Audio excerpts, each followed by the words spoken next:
ሰላም እንዴት ናችሁ? እንግሊዝኛ ቋንቋ ለጀማሪዎች ክፍል 19ን ዛሬ ይዤላችሁ መጥቻለሁ።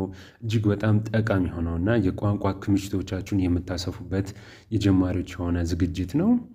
ሁላችሁም እንደምታውቁት እንግሊዝኛ ቋንቋ ለመናገር የቋንቋ ክምችቶች ያስፈልጉናል።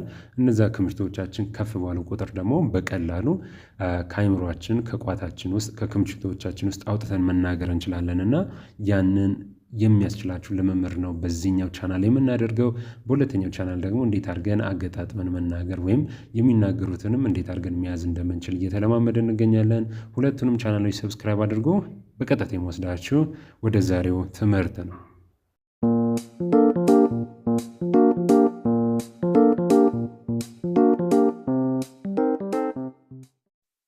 እሺ በባለፈው ክፍል ካቆምንበት ነው የምንቀጥለው። 360 ላይ አቁመናል።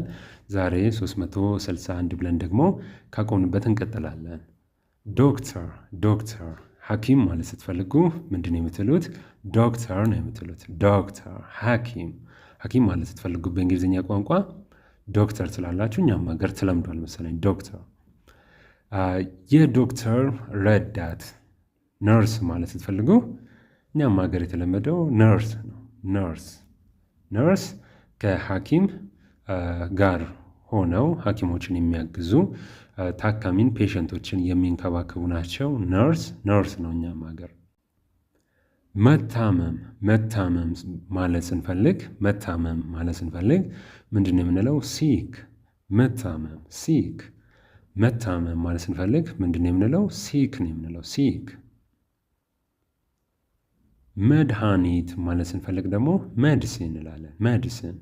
መድኃኒት ማለት ስትፈልጉ ሜዲሲን። እነዚህ ሁሉ ከጤና ጋር የተገናኙ ናቸው። ዶክተር፣ ነርስ፣ ሲክ ኦር ደግሞ አሁን እያየን የምንገኘው ሜዲሲን መድኃኒት። ሐኪም ቤት ማለት ስትፈልጉ ደግሞ ምንድን ነው ማለት ያለባችሁ? ሆስፒታል። እኛም ሀገር እየተለመደ ነው። ሆስፒታል ማለት ሐኪም ቤት ማለት ምን ማለት ነው? ሆስፒታል። ህመም አንዳንድ ጊዜ ህመም የሆነ ቦታ ስፔሲፊክ ሆኖ የሚሰማችሁ ስሜት የህመም ስሜት ሲኖር ህመም ማለት ስትፈልጉ ምንድን ነው የምትሉት? ፔን። ቅድም መታመም ብለን ሲክ አይተናል። አሁን ደግሞ ህመም ማለት ስትፈልጉ ፔን ነው የምትሉት። እነዚህ ምስሎች እጅግ በጣም ነው የሚጠቅሟችሁ። የቋንቋ ክምችቶቻችን ስናሰፋ አይምሮ በቀላሉ ቃላቶችን እንዲይዝ ያደርጉታል። ምስሎቹ አይምሮ በቀላሉ ቃላቶችን እንዲይዝ እጅግ በጣም አድርገው ነው የሚረዱት። ጉዳት ማለት ስንፈልግ ደግሞ ሃርት ነው የምንለው። ጉዳት ማንኛውም አይነት ጉዳት ሊሆን ይችላል። ጉዳት ማለት ስትፈልጉ ሃርት ትላላችሁ። ጉዳት። ትኩሳት ከህመም ጋር በተገናኘ ትኩሳት ያጋጥማል። ትኩሳት ማለት ስትፈልጉ ደግሞ ፊቨር ትላላችሁ። ትኩሳት ማለት ስትፈልጉ ምንድን ነው የምትሉት? ፊቨር። እነዚህ ቃላቶችን ያዙ። አገጣጥሞ ለማውራት አሁን አትሞክሩ። ጀማሪዎች ስለሆናችሁ ሊከብዳችሁ ይችላል። በደንብ አድርገን ልምምድ ስለምናደርግበት ጊዜው ሲደርስ በደንብ አድርገን እንለማመዳለን። ለጊዜው እነዚህን ቃላቶች መያዛችሁን የቋንቋ ክምችቶቻችሁን ማስፋታችሁ ላይ ትኩረት አድርጉ። 369ኛው ላይ ደርሰናል። ማሳል ወይም ሳል ማለት ስንፈልግ ካፍ ነው የምንለው። ካፍ። በአማርኛም ጽፌላችኋለሁ እንዴት አድርጋችሁ መናገር እንደምትችሉ። በእንግሊዝኛውም ትርጉሙ በአማርኛ አለ፣ እንግሊዝኛው ደግሞ በአማርኛ እንዴት አድርጋችሁ መናገር እንደምትችሉ። ካፍ ሳል ማለት ስትፈልጉ ምንድን ነው የምትሉት? ካፍ ነው የምትሉት። ሳል። እሺ አሁን ደግሞ ወደ ፕሮፌሽን ሄደናል፣ ወደ ሙያ መስኮች። ስለ ህመምና ስለ ጤንነት እዚሁ ጋር ጨርሰናል። አሁን ደግሞ የተወሰኑትን ፕሮፌሽኖች አንድ ላይ እናያቸዋለን። የመጀመሪያው 370 ላይ ያስቀመጥኩላችሁ ባንከር ነው። ባንከር የባንክ ባለሙያ ማለት ነው። ባንክ ቤት የሚሰራ ባለሙያ ወይም የባንክ ባለሙያ ምን እንለዋለን? ባንከር እንለዋለን። የባንክ ባለሙያ ማለት ነው። ባንክ ውስጥ ስራውን የሚሰራ ወይም ባንክ ውስጥ ስራዋን የምትሰራ። መምህር ወይም ደግሞ መምህርት ሴት ከሆነች ቲቸር መምህር ወይም መምህርት፣ ተማሪዎችን የምታስተምር ማለት ነው።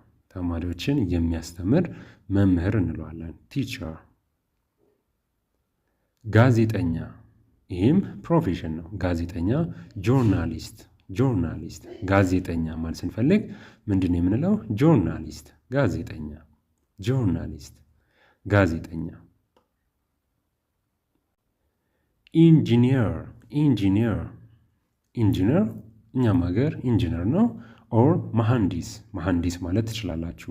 ብዙ አይነት ኢንጂነሮች ስላሉ ይሄ መሐንዲስ ምናልባት ትርጉሙ አቻ ፍቹ ላይሆን ይችላል። ነገር ግን ኢንጂነር እኛም ሀገር እየተለመደ ስለሆነ ኢንጂነር ኢንጂነር ነው፣ ወይም ደግሞ መሐንዲስ ብላችሁ መተርጎም ትችላላችሁ። ኢንጂነር።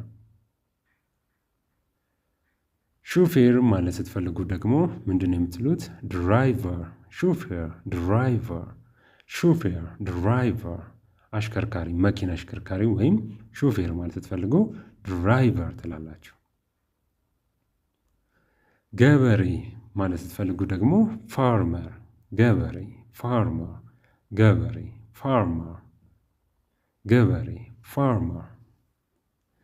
ምግብ አብሳይ ማለት ስትፈልጉ ደግሞ ኩክ ነው የምትሉት። ኩክ፣ ኩክ፣ ምግብ አብሳይ። ሼፍም ምግብ አብሳይ ነው፣ ኩክም ምግብ አብሳይ ነው። ያ ሞር ስፔሲፊክ ተደርጎ ፕሮፌሽኑ ከፍ ያለ ሲሆን ኤሊቶች ሲሆኑ ሼፍ ይባላሉ። ከዛ ዝቅ ሲል ደግሞ ኩክ ወይም ምግብ አብሳይ። ኩክ ምግብ አብሳይ ማለት ነው። ሳይንቲስት፣ ሳይንቲስት እኛም ሀገር ሳይንቲስት ነው፣ ወይም ደግሞ ተመራማሪ ማለት ይቻላል። ተመራማሪ፣ ሳይንቲስት፣ ተመራማሪ እኛም ሀገር እየተለመደ የመጣው አባባል ስለሆነ ነው። ሳይንቲስት ሳይንቲስት ነው። ከዛ ማለፍ ሲል ደግሞ ተመራማሪ ማለት ትችላላችሁ። ፖሊስ፣ ፖሊስ፣ ፖሊስ እኛም ሀገር ፖሊስ ነው የሚባለው። ፖሊስ እኛም ሀገር ፖሊስ ነው። ፋየር ፋይተር፣ የእሳት አደጋ መከላከያ ባለሙያን ምንድን ነው የምንለው? ፋየር ፋይተር፣ ፋየር ፋይተር። እሳት በሚነሳበት ሰዓት ላይ ያንን እሳት የሚያጠፉት የእሳትና አደጋ መከላከያ ባለሙያዎችን ምንድን ነው የምንላቸው? ፋየር ፋይተር፣ ፋየር ፋይተር። የእሳት አደጋ መከላከያ እንላቸዋለን። የዛሬው የመጨረሻ እናድርገው። ወታደር፣ ሶልጀር። ወታደር ማለት ስትፈልጉ ሶልጀር ትላላችሁ። ወታደር፣ ሶልጀር። ወታደር ሶልጀር ነው። የዛሬው ይህንን ይመስል ነበር። በቀጣይ እንግሊዝኛ ቋንቋ ለጀማሪዎች ከዛሬ ካቆምንበት በክፍል 20 እንቀጥላለን። ዛሬ ቆምነው 380 ላይ ነው። ከ381 ቀጥለን በክፍል 20 እንመለከተዋለን ማለት ነው። ችላ አትበሉ፣ በደንብ ተለማመዱ። ጥቅሙ ከምነግራችሁ በላይ ነው። የቋንቋ ከምሽቶቻችሁ ካደጉ በኋላ እንግሊዝኛ ቋንቋ መናገር እጅግ በጣም ቀላል ነው የሚሆነው ለእናንተ፣ እጅግ በጣም ቀላል ነው የሚሆነው። ቀጣይ በሌሎች ትምህርታዊ ቪዲዮ እስክንገናኝ ድረስ መልካም ጊዜ ለሁላችሁ።